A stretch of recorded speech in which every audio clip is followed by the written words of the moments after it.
What are the chances you have a defining moment in your life that rocked your world? Also, what are the chances you have a visual reminder of that life lesson that you learned in that defining moment? Well, one of my defining moments was way back in probably 1986. I was just starting as an entrepreneur in a sales career, happened to be financial services.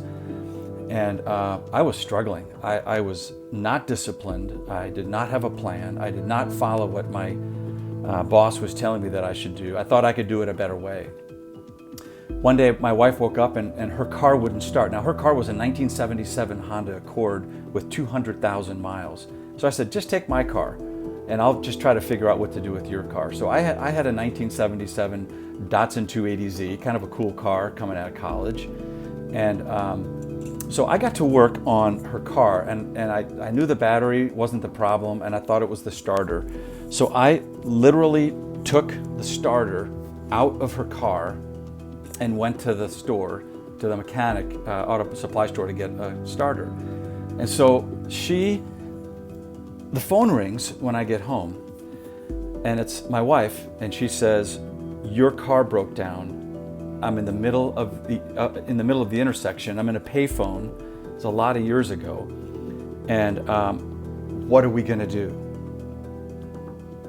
I tell you what, that is over 30 years ago, and I remember the emotion to this very day. I was not making outbound phone calls like I should have been. I was not seeking referrals from my satisfied customers. I was watching Hogan's Heroes over lunch. But that day, my life crumbled. I felt the darkness just caving in on me, and it was mostly the fact that I was upset at myself. And that created a defining moment to allow me to kick it into gear because of the responsibility that I had. Well, I got this crazy idea. I'm not a YouTube expert. I am not a LinkedIn expert. But after 35 years of being an entrepreneur, an executive leader inside of a Fortune 300 company, the president of an international association, I have made so many mistakes across my career that I thought I would have a challenge, have an experiment. And so I'd like to ask you to come on board with this. And so I want to conduct an experiment for the next 90 days. And here's what I want to do. For the month of April, I would like to share 2 leadership principles per week. And so if you think about it this way, this is a simple triangle, and the first month of April is all about investing in you, and then in May would be investing in others, and then in June would be investing in the business. And so I'm going to share 7 or 8 leadership principles about growing yourself first. And we'll start very basic and move up on kind of a level 100, level 200, level 300 just through April. And then in May, we'll talk about growing others. How can I grow my team? Same kind of, this is April 4th and 7th and 11th, etc. And then, of course, in June will be let's grow the business. The way I want to try this experiment is every Tuesday and Friday. I mean, Mondays are crazy. I know how busy everybody is on Mondays, but I thought if I could get a video like this out that's 5 minutes long on a leadership principle that will move us first toward who am I, answering that question in April, how can I grow my team in May, and let's grow the business in June. It might be kind of fun. 5 minutes on Tuesday and 5 minutes on Friday mornings. So, do you accept the challenge? I thought I would throw an incentive out there. Let's say there are 8 principles each month that you'll learn. The incentive is I will send you a box of merchandise from Dry Dock Consulting and throw in 2 hours of free executive coaching if you captured all of those 24 nuggets and we'll throw your name into a pool and we'll pull one out to say who was the absolute winner that got every single one of the 24 nuggets, because I'm pretty sure it's going to be about 8 a month. Well, I hope you're in. It's going to be fun. Let's make a difference in the world. Thanks, everybody.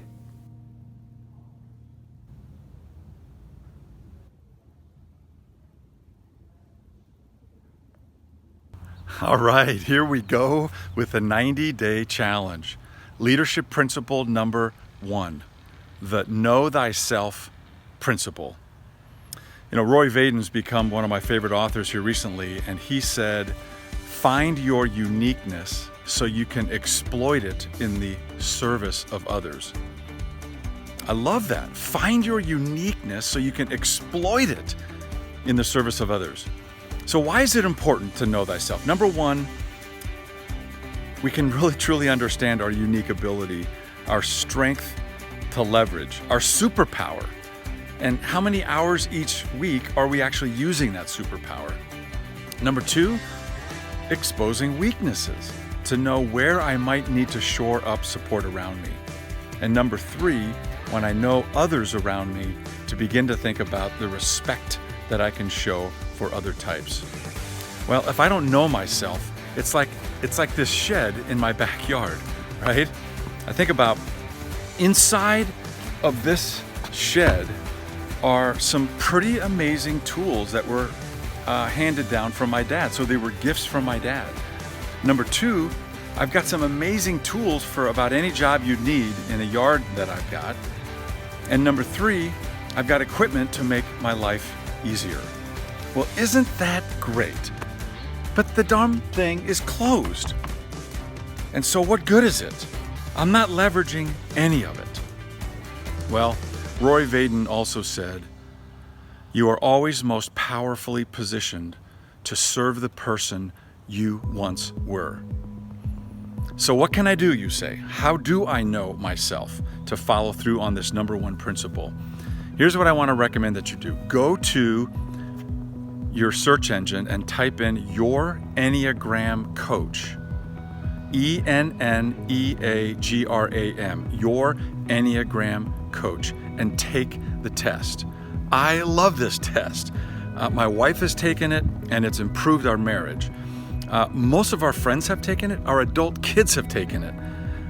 There are 9 types that you can be one of those. And I'll tell you what, a little secret, I'm a 7, which is an enthusiast. And so an enthusiast is someone that embraces life, and they're creative, and they're fun-loving. But you know, each one of these types has a dark side. And the dark side actually line up with the 7 deadly sins. My dark side is gluttony. Gluttony! So I have to be careful about overcommitting. I have to be careful about not taking on too much. I can have a tendency to have lousy follow-up. And so knowing exactly my strengths to leverage, my superpowers along with my weaknesses to expose. And you know what? I'll follow through with how I started. Find your uniqueness and exploit it in the service of others. And you know what? You will unleash the elite leader within you. I'll see you on Friday. So I just stepped in my shed here and I saw this yard game behind me. And I thought to myself, you know, there's one more idea where you can use this Enneagram tool, and that's with your team. If you are managing a team of people, it's a free assessment. This Enneagram tool is free. Now, you're gonna start getting emails because you've got to put your email in there for their newsletter, but you can always unsubscribe. But think about this. If each of the members of your team completed this tool, and the next time that you met, they had to reveal their number and what were some of the key learnings they took from the Enneagram tool, both strengths and growth areas. It could be a fascinating tool for your team to get to know one another. Good luck.